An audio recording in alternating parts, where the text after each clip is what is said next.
ઉતાવળમાં જે ક્રોધ માણસ કરી દે છે ને પછી શું પરિણામ આવે છે જુઓ તમે. શહેરનો એક વિદેશની ધરતીનો પ્રસંગ છે. એક પરિવાર હતો ને પરિવારમાં જે માણસ હતો, પતિ પત્ની હતા, એમાં પતિ હતો એ ખૂબ કમાતો હતો અને એને એક ઈચ્છા થઈ કે મારે સારામાં સારી એક કાર લેવી છે.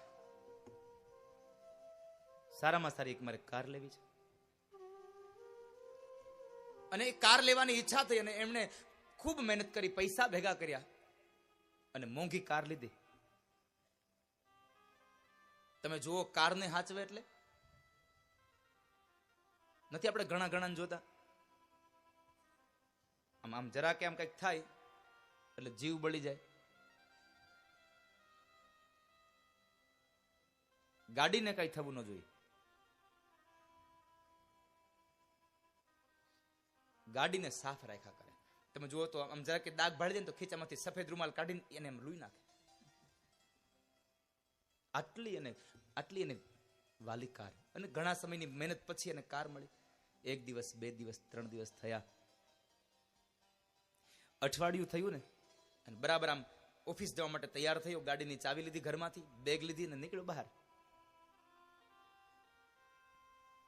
જ્યાં બહાર જાય ત્યાં એનો 8 વર્ષનો છોકરો, 10 વર્ષનો બાળક ગાડીના બોનેટ પાસે ઉભો હોય. ગાડીના બોનેટ ઉપર એ સ્ક્રેચ કરતો હતો.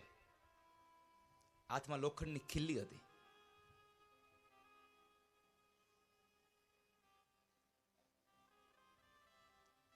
એટલે જ્યાં દોડતો પેલો માણસ આમ ગાડીમાં બેસવા જાય ત્યાં બોનેટ ઉપર જોવે છે અને હાથમાં આલાના ખીલ્લી જોવે છે.